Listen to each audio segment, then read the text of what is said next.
बहुत समय पहले की बात है। एक छोटे से गांव में रामू नाम का एक गरीब किसान रहता था। वो बहुत ईमानदार और मेहनती था, लेकिन उसकी मेहनत का उसे उचित फल नहीं मिल पाता था। मौसम कभी साथ नहीं देता तो कभी कीड़े उसकी फसलों को बर्बाद कर देते। उसकी पत्नी सुगना हमेशा उसका हौसला बढ़ाती, लेकिन जब घर में खाने के भी लाले पड़ गए तो चिंता बढ़ने लगी। एक दिन रामू शहर के बाजार से बीज खरीदकर लौट रहा था। रास्ते में उसे एक बूढ़े साधु मिले जो बहुत थके हुए लग रहे थे। रामू ने उन्हें पानी पिलाया और भोजन कराया। साधु बहुत खुश हुए और आशीर्वाद देते हुए अपनी झोली से कुछ छोटे छोटे बीज निकालकर रामू को दिए। बेटा, ये साधारण बीज नहीं हैं।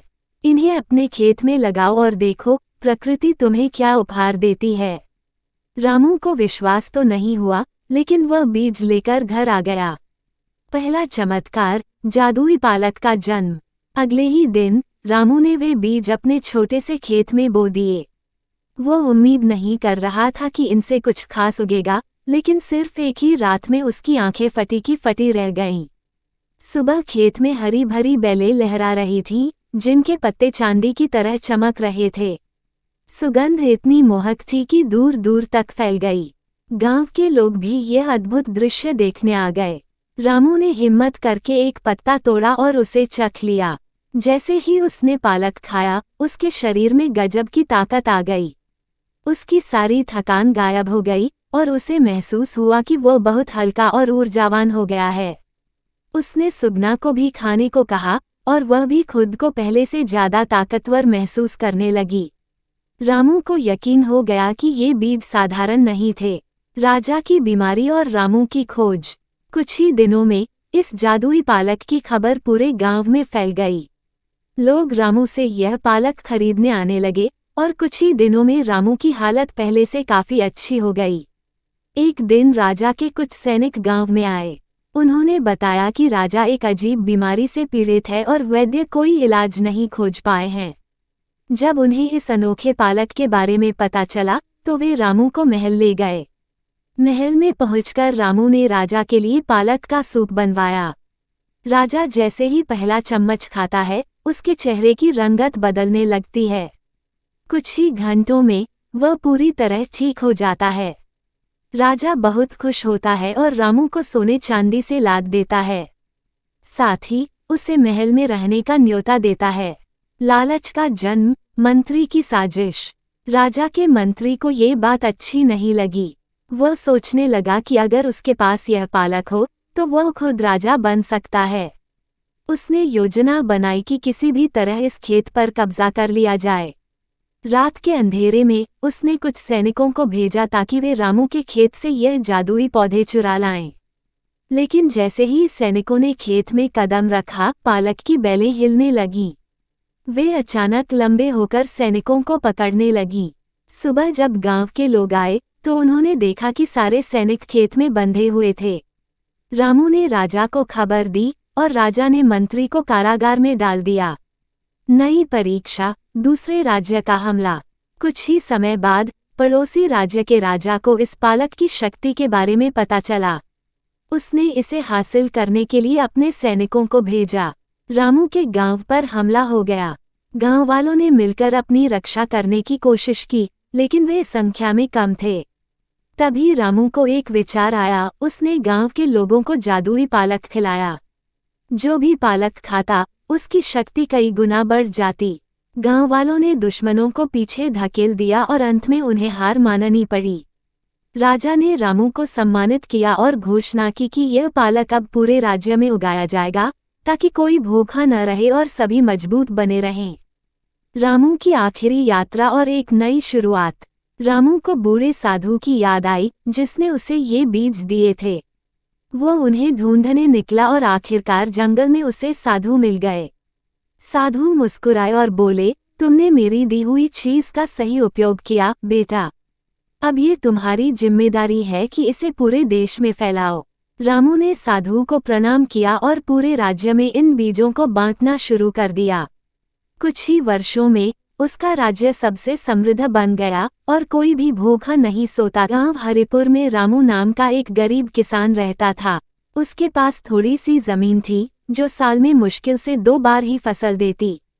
रामू अपनी पत्नी गौरी और बेटे चिंटू के साथ एक छोटी सी झोपड़ी में रहता था। जीवन कठिन था, लेकिन रामू ईमानदार और मेहनती था। गांव के जमींदार सेठ बद्री प्रसाद से उसने बीज और खाद के लिए कर्ज ले रखा था। हर बार जब फसल होती, आधी उपज उस कर्ज की किस्त में चली जाती। बाकी से किसी तरह घर का खर्च चलता। चिंटू स्कूल जाना चाहता था, लेकिन कभी फीस नहीं भर पाते, कभी किताबें नहीं मिलती। एक दिन खेत में काम करते वक्त रामू बहुत थक गया और एक पेड़ के नीचे बैठ गया। उसने सोचा, भगवान, क्या मेरी किस्मत में कभी सुख लिखा है? रहस्यमय साधु और जादुई फूलगोभी। उसी समय एक बूढ़ा साधु वहां से गुजरा। भूखा और थका हुआ लग रहा था। रामू ने उसे अपने घर चलने का निमंत्रण दिया। गौरी ने जो कुछ भी था, बाजरे की रोटी और गुड़, साधु को प्रेमपूर्वक परोसा। खाने के बाद साधु ने मुस्कराकर कहा, रामू, तुमने एक भूखे को भोजन देकर पुण्य किया है। मैं तुम्हें एक वरदान देता हूँ। ये लो, ये फूलगोभी जादुई है। जब भी इसे पकाओगे, ये तुम्हारी सबसे बड़ी जरूरत पूरी करेगी। पर ध्यान रहे, लालच मत करना। रामू और गौरी ने विस्मय से वो फूलगोभी देखी। उसकी कली सुनहरी थी, पत्ते गहरे हरे और चमकदार। साधु रात में वहीं सो गया, लेकिन सुबह उठने पर वह कहीं नहीं मिला। जादू की पहली झलक। रामू ने तय किया कि फूलगोभी की सब्जी बनाएंगे। गौरी ने जैसे ही उसे पकाना शुरू किया, रसोई में एक तेज खुशबू फैल गई और सब्जी बनते ही उनके सामने सोने की एक छोटी थैली प्रकट हुई। उसमें इतने पैसे थे कि वह सेठ का कर्ज चुका सकते थे और चिंटू की पढ़ाई भी शुरू हो सकती थी। रामू ने भगवान का धन्यवाद किया। अगले दिन वह सेठ बद्री प्रसाद के पास गया और पूरा कर्ज चुका दिया। गांव में चर्चा फैल गई, रामू के पास पैसा कहाँ से आया? बदलती जिंदगी। अब रामू के घर में रोज ताज़ा खाना बनने लगा। चिंटू अच्छे कपड़े पहनकर स्कूल जाने लगा।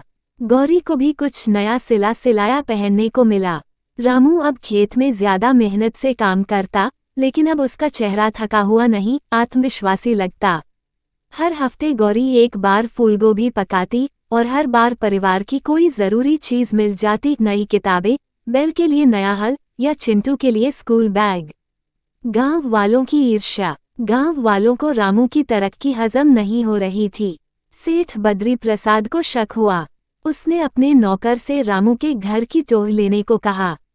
नौकर ने देखा कि हर हफ्ते रामू की पत्नी वही एक फूलगोभी पकाती है, जो कभी खत्म नहीं होती। सेठ ने लालच में आकर रामू को बुलाया और कहा, मुझे भी वह फूलगोभी चाहिए, वरना तुम्हें फिर से कर्ज में डुबो दूंगा। रामू ने विनम्रता से मना कर दिया, सेठ जी, वह फूलगोभी हमें भगवान की देन है। इसका दुरुपयोग ठीक नहीं। सेठ ने गुस्से में नौकरों को भेजकर फूलगोभी चुरा ली। जादू का अंत और सीख। सेठ ने फूलगोभी पकाने का आदेश दिया, लेकिन जैसे ही उसने इसे पकाया, रसोई से धुआं निकलने लगा और एक जोर का विस्फोट हुआ। पूरा घर काले धुएं से भर गया। फूलगोभी गायब हो गई। उसी रात साधु फिर प्रकट हुआ रामू के सपने में। बेटा, तुमने लालच नहीं किया, इसलिए मैं तुम्हें आशीर्वाद देता हूँ। अब तुम्हारी मेहनत रंग लाएगी। फूलगोभी का जादू खत्म हुआ, लेकिन उसका वरदान तुम्हारे खेतों में बरसेगा। अगली सुबह जब रामू खेत पहुंचा, वहां फसल लहलहा रही थी। बिना बीज बोए पौधे उगाए थे। मिट्टी में सोने जैसी चमक थी। रामू की जिंदगी अब मेहनत और आस्था से सजी हुई थी। गांव वालों ने उससे माफी मांगी और सेठ बद्री प्रसाद ने सबक सीखा कि सच्चा सुख दूसरों की मदद करने में है, न कि जबरदस्ती और लालच में।